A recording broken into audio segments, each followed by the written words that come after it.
The Lord be with you. and with your spirit. A reading from the Holy Gospel according to St. Mark. Glory to you, O Lord. Jesus departed from there and came to his native place, accompanied by his disciples. When the Sabbath came to begin, he began to teach in the synagogue, and many who heard him were astonished. They said, "Where did this man get all this? What kind of wisdom has been given him? What mighty deeds are wrought by his hands? Is he not the carpenter, the son of Mary, and the brother of James and Joseph and Judas and Simon? And are not his sisters here with us?" And they took offense at him. Jesus said to them, "A prophet is not without honor except in his native place, and among his own kin, and in his own house." So he was not able to perform any mighty deed there, apart from curing a few sick people by laying his hands on them. He was amazed at their lack of faith. The Gospel of the Lord. Praise to you, Lord Jesus Christ. Please be seated. My brothers and sisters, good morning. This Sunday, our Gospel speaks about having faith in Jesus Christ our Lord, which can also be translated having faith in ourselves, in our own brothers and sisters. When it comes to knowing people, recognizing people, there are two ways. Both are the negative ways or the defective ways. First is out of prejudice. When you see prejudice, you don't see the person as he really is, but rather you look at the person negatively. Even if the person already does something good, he already acts nicely and does good things, just like our Lord Jesus Christ. He already cured the sick. He taught in the synagogues wisely. But still people have something bad to tell against him, and that is prejudice. Now, the root of prejudice can sometimes be actually assessment of oneself. They just could not believe that Jesus Christ, who came from among them, could be that great. That's why they were wondering, he is one with us. He is the son of the carpenter and the brother of people whom we know. Basically, he is one with us. And if we cannot be that wise, how can he be that wise? So they were questioning not actually Jesus Christ, but themselves, because they have this prejudice against their own, themselves. They cannot think themselves as being capable of achieving such greatness. And since Jesus Christ is one with them, they projected that kind of prejudice against themselves. If we cannot do this, he cannot also do that. So there must be something wrong with him. That's why they did not believe. He must be simply faking it. Somebody must be dictating him, or his wisdom is not real. That's why they really question our Lord Jesus Christ, but actually they question themselves. That's prejudice. The other one is bias. When you say you are biased to somebody, whatever the person does, you will always look at it as something good. The person already does something wrong, but still you look at it, you excuse quickly because you are biased for him. So prejudice is against, bias is in favor of. That is why in a contest, for example, the relative is not made a judge because he cannot be objective. He can always be biased for. Sometimes in a contest, the announcer proclaimed the winner. Without favoritism, the winner is my nephew. That's questionable because how come you become judge when in fact he is your nephew? You must be biased for him.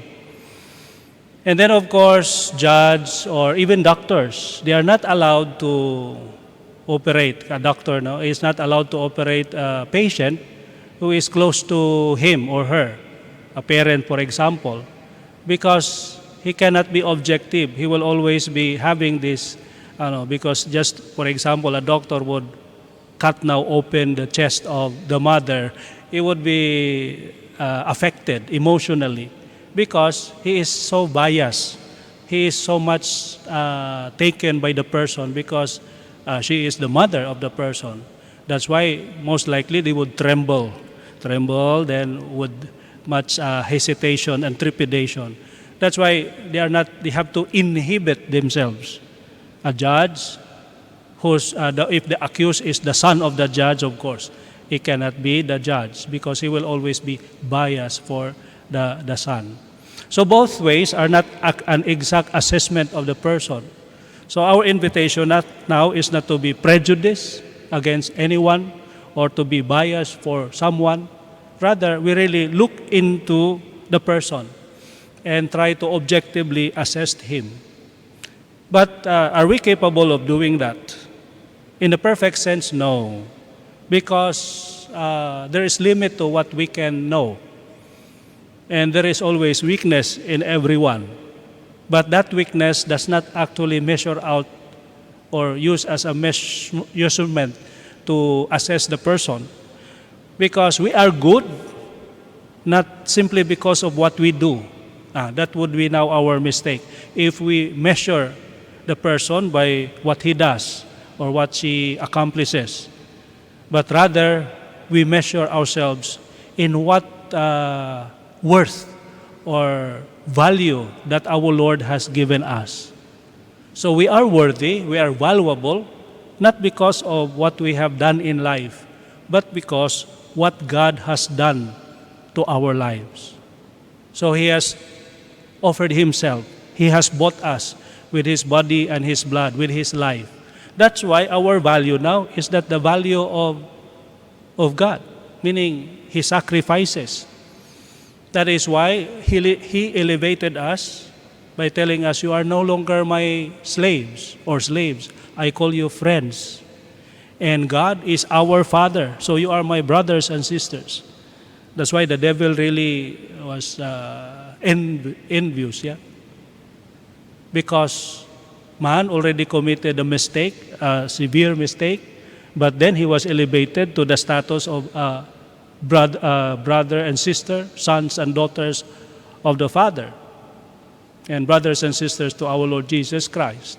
So they were really amazed also. How come? So that's why some of their complaints is about that.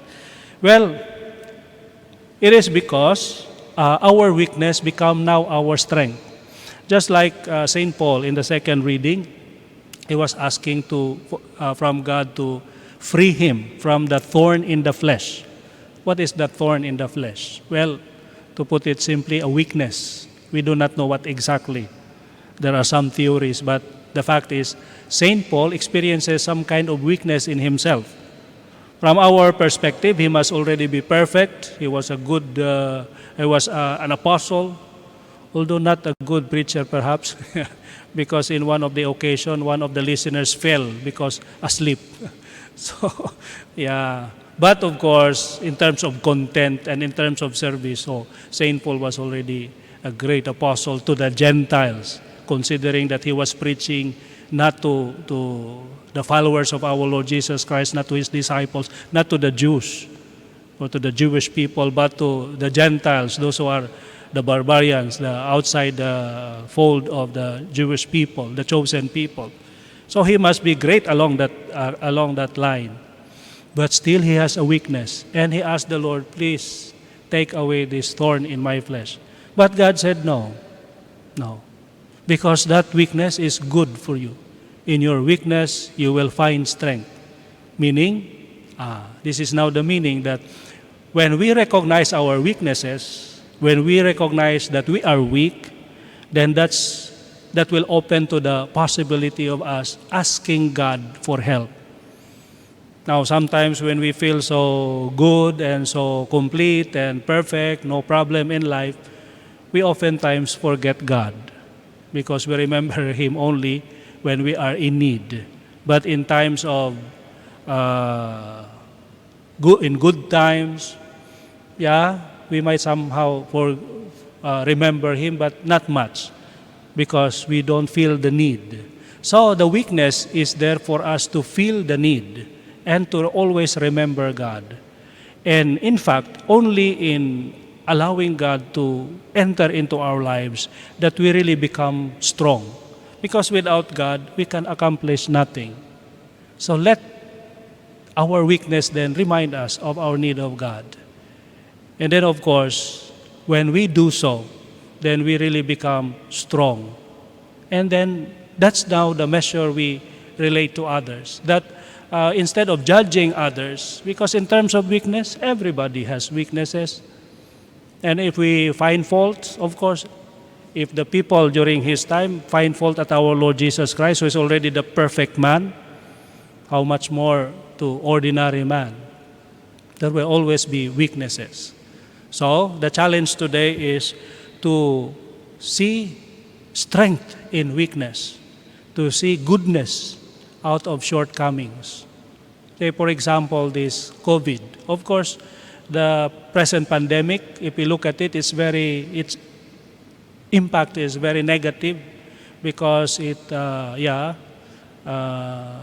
destroys economy and people are in difficulties. But there are actually good things that somehow forced unto us by this pandemic. One thing is to make us realize that we are weak. Just like the people during the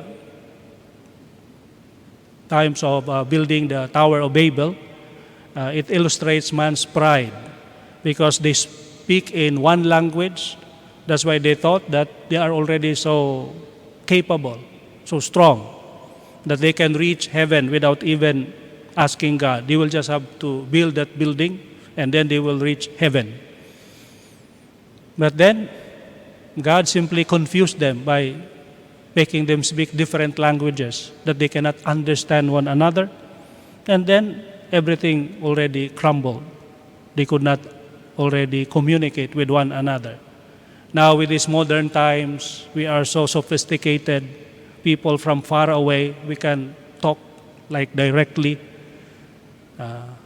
virtually of course, but it feels so real. And then the differences of languages is overcome by translators. We can directly talk to Chinese. Of course, he speaks Chinese, but we can understand it English. We have application. Then communication now becomes so easy and we become so capable.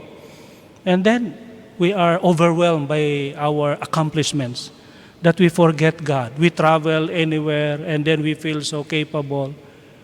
Then suddenly this virus and we are back to zero, meaning back to nature and hopefully back to God. Back to God.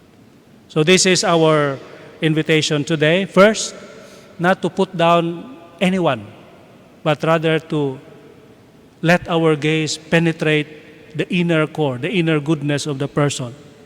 Let us not commit the mistakes of the people in the time of our Lord Jesus Christ, who even did not believe Him because of their prejudices against Him. But rather, let us really look into ourselves, and into others using the eyeglasses or the perspective of our Lord Jesus Christ. He has given us value, His body and blood, His life. That's why we are valuable. And then our effort is not to put down others, but to bring people up, to bring out the best in others. I remember at this point the story about Fulton Sheen, Bishop Fulton Sheen. One time, he was going up to the 14th floor in a building. So, getting inside the lift, and then waited to reach the 14th floor. But on the 7th floor, the elevator or the lift stopped, and the door opened, and there was a lady, an old lady, asking, "Going up or going down?" Of course, the late Bishop Fulton Sheen, as always, wittily answered and making use of the occasion to send a message to the person, "Lady, I never bring people down, only up." But actually, it was just luck, or just that he was going to the 14th floor. But there is truth in that, and a strong message. Hopefully, we really strive to bring out the best in others, to bring people only up, not down, to really see the value of the person, not to underestimate, not even by his weaknesses. Because sometimes the weaknesses of the person, his mistakes, and his evil deeds would blind us and look at the person as really evil. No, our task, mission is to see the goodness. To see the goodness in, you see the prejudice of the people at that time. Our Lord Jesus Christ did not do anything bad. He was curing people, preaching the good news with authority. Still, people, especially his home people, did not accept him. Why? Because they were blinded by their previous knowledge. Oh, he is the son of the carpenter. Oh, he's just one among us. And we don't feel great of ourselves. Then why would he be great? He must be faking it.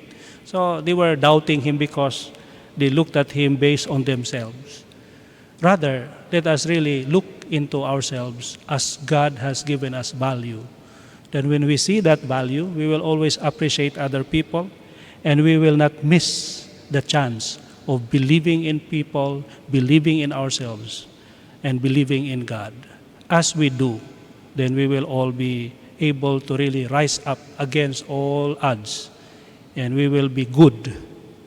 And when we are good and we try to improve more ourselves, then we will become great. Amen.